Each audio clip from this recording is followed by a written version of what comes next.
जय जिनेंद्र दोस्तों, जैन पाठशाला आपका स्वागत करता है। तो आज आपके सामने फिर हाजिर हूँ मैं एक नए टॉपिक के साथ, जिसका नाम है समुच्चय मनुष्य। ये बहुत इंटरेस्टिंग टॉपिक है और बहुत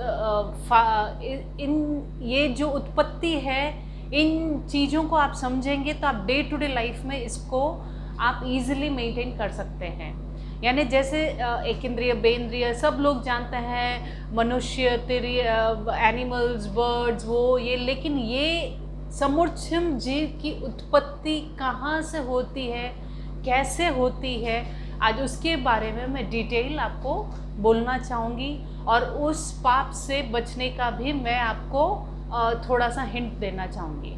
तो जनरली क्या है, यूनिवर्स में जितने भी प्राणी हैं, let it be insects, let it be birds, animals, human beings, सबके जन्म अलग अलग वे से होते हैं। तो ओवरऑल उसको हम कैटेगरी 3 वे से करते हैं, जैसे समुच्चय, गर्भज और उपपात। तो जनरली ये 3 कैटेगरी में हो गए, समुच्चय, गर्भज और उपपात। तो समुच्चय आके जो हमारे अशुचि स्थान है, अशुचि स्थान मतलब हमारे शरीर से जितने भी निकलते हैं, जैसे कफ, मल, मूत्र, रक्त, एक्सेट्रा एक्सेट्रा, मैं आगे डिटेल में आपको इसके बारे में बताऊंगी। ये 14 स्थानों से हमारे शरीर से निकलते हैं। निकलते ही विद इन फ्यू मोमेंट्स उसमें जीव की उत्पत्ति हो जाती है। सेकेंड होता है गर्भज। गर्भज जो माता के अंडज और पिता के शुक्राणु से जो पैदा होता है उसे गर्भज बोलते हैं। गर्भज का जन्म होता है, गर्भ जैसे जन्म होता है। और थर्ड है उपपात। उपपात क्या होता है, ये सिर्फ देवता और नारकी के लाइफ में ये वे ऑफ बर्थ होता है। इसमें क्या होता है, देवों एवं नारकों के जन्म लिए विशेष नियत स्थान होते हैं, जिसमें उपपात कहते हैं। देव शैया में दिव्य वस्त्र, जैसे हम रोटी बनाते तो भाप से उपज जाती है, उसी तरह देवों की शैया अपने आप उपज जाती है और वहाँ एक अंतर मुहूर्त में एक देव उत्पन्न हो जाते हैं। वो भी हष्ट पुष्ट निरोगी नवयुवक की भांति देव जन्म ले लेते हैं। देवों में बाल, किशोर आदि स्टेजेस नहीं होते हैं, वो सीधे बड़े ही हो जाते हैं। नरक जीव कुंभक में पैदा होते हैं, जैसे कुंभियाँ होती है, एक एक खड्डों जैसी कुंभियाँ होती है, उसमें नारकी जीवों की उत्पत्ति होती है। तो ये था उपपात। अब चलते हैं गर्भज मनुष्य। गर्भज मनुष्य जनरली 3 वे से होते हैं, जरायुज, अंडज और पोतज। जरायु में क्या होता है, जैसे हम जैसे मनुष्य, गाय, भैंस, माँ के गर्भ में एक बैग होता है, उस बैग में एक बच्चा बॉर्न होता है, वो झिल्ली और बैग, उसी को हम that way of birthing is called जरायुज। और सेकंड है अंडज, जो अंडे दे के पैदा करता है, जैसे चिड़िया, कबूतर, सांप आदि, इनके बच्चे सब अंडों से पैदा होते हैं। पहले ये अंडे देते हैं, फिर उसको हैच करते हैं। और थर्ड है पोतज, ये न झिल्ली से पैदा होते हैं और न अंडज से पैदा होते हैं, खुले शरीर में अपने आप पैदा होते हैं, जैसे हाथी, नेवला, चूहा, इन सब के बच्चे खुले ही पैदा हो जाते हैं। तो आज मैं चाहूँगी कि आपको समुच्चय मनुष्य, मेरा आज का इम्पोर्टेंट टॉपिक है समुच्चय मनुष्य के बारे में। तो समुच्चय मनुष्य जनरली क्या है, समुच्चय जीव उन्हें कहते हैं जो माता के गर्भ के बिना ही उत्पन्न होते हैं। इनको माता और पिता के कॉम्बिनेशन से ही इनका बर्थिंग नहीं होता है। इनका बर्थ, ये जीव इतने सूक्ष्म है कि हम माइक्रोस्कोप से भी नहीं देख पाते हैं, नहीं देख सकते हैं, और हम हर रोज़ डे टू डे लाइफ में इसकी असंख्य विराधना करते हैं। तो ये जितना मनुष्य इम्पॉर्टेंट है, उसी तरह ये समुच्चय जीव भी इम्पॉर्टेंट है। तो मैं आपको ये 14 अशुचि स्थान, जहाँ हमारे शरीर से ये निकलते हैं, अशुचि स्थान, और उसके तुरंत हमारे शरीर से निकलते ही उसमें कुछ सेकंड्स में जीवों की उत्पत्ति हो जाती है। वो 14 स्थान मैं बोलूँगी कौन कौन से हैं, 14 अशुचि चीज़ें कौन कौन सी है मैं बोलूँगी।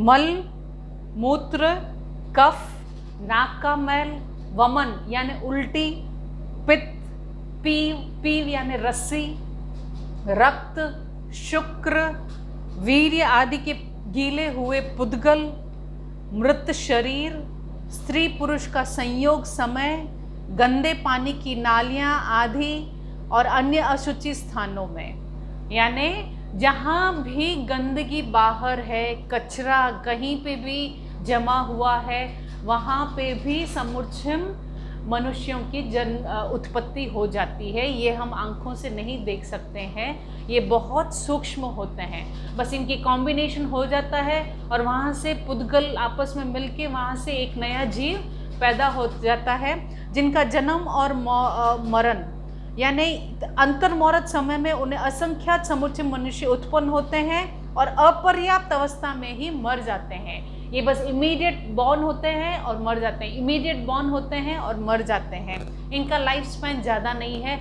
लेकिन बहुत ऐसे सूक्ष्म जीव हैं जो हम हर रोज़ के डे टू डे लाइफ में विराधना करते हैं। जैसे मैं एग्जांपल्स आपको दे के समझाना चाहूँगी।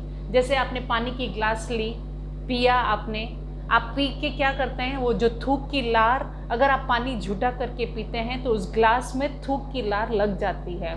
तो विदिन 48 मिनट्स वो जो आपकी लार लगी हुई है ग्लास में, वहाँ पे समुच्चयम जीव की पैदाइशी हो जाती है। इसलिए कहा गया है आप पानी अगर झूठा करके ग्लास से पियो तो उसको इमीडिएट आप पहुँच दो, या फिर ऊपर से पीने का आप तरीका अपना लो, तो ये जीवों की विराधना से आप बच सकते हो। दूसरा है, जैसे हम थाली धोकर पीते हैं, जो बहुत लोग पीते होंगे और बहुत लोग ऐसे ही रख देते हैं। झूठी थाली जैसे ही आपके गई सिंक में, विदिन 48 मिनट्स समुच्चयम मनुष्य जीवों की उत्पत्ति हो जाती है, समुच्चयम जीवों की। अच्छा, आप थाली धोकर भी पी रहे हैं, किसी के आदत है, तो आप उसे कृपया करके वापस पहुंच दें, वो गीले स्थान में वापस वहाँ पे उत्पत्ति हो जाती है।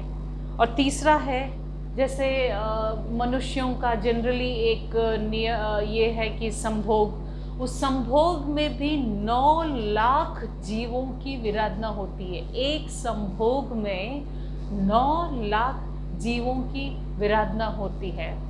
तो जनरली फ्रेंड्स, मैं ये कहना चाहूँगी कि आपकी एज आ गई हो, आप इस चीज़ों की सीमा कर सकते हैं, संभोग का नियम ले सकते हैं, इन चीज़ों में आप अपने रूल्स रेगुलेशन कंडीशन डाल सकते हैं, इन चीज़ों से आप थोड़ा सा वो बच सकते हैं विराधना से।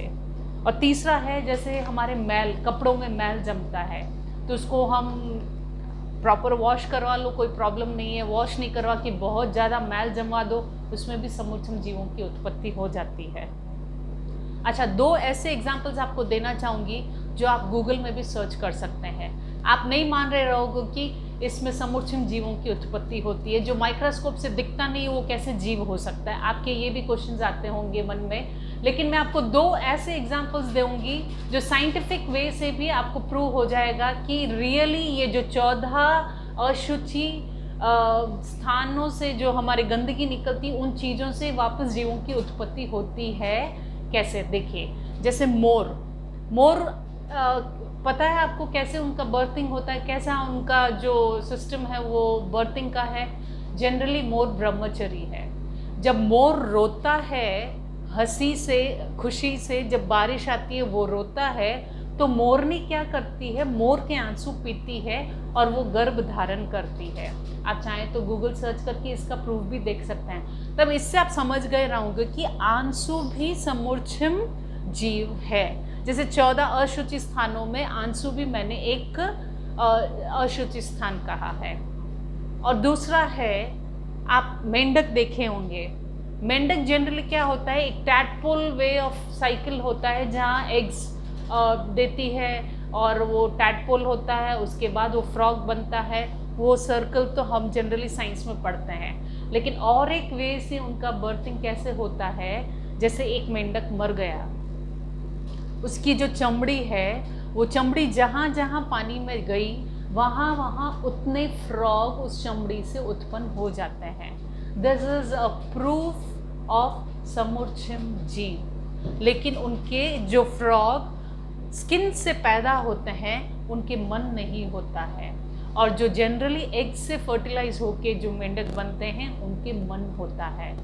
तो जनरली क्या होता है, वो मेंढक बिना मन के पैदा होते हैं, लेकिन जहाँ जहाँ वो चमड़ी गई वो पानी के मिलन से वहाँ उतने उतने फ्रॉग्स पैदा होते हैं। और आप ये गूगल सर्च भी कर सकते हैं। This is a proof which I say that समुच्चम जीव भी होते हैं, और हम डे टू डे लाइफ में इन समुच्चम जीवों की विराधना से हम कैसे बच सकते हैं। तो मैंने आपको एक छोटे से वीडियो के द्वारा आपको ये समझाया कि समुच्चम जीव भी हमारे लाइफ में कितना इम्पॉर्टेंट है, और हम इसे एक्सेप्ट करके इन जीवों की विराधना से हम बच सकते हैं, जो बहुत सिंपल है। बेसिक लाइफ में हम इसका पालन कर सकते हैं। तो कैसे लगा दोस्तों आपको ये वीडियो? अगर अच्छा लगा तो प्लीज़ लाइक करें, शेयर करें, सब्सक्राइब करें, एवं नीचे दिए गए इस डिस्क्रिप्शन में मेरा इंस्टाग्राम लिंक भी दिया हुआ है, तो आप उसको भी फॉलो करना न भूलें। तब तक के लिए धन्यवाद।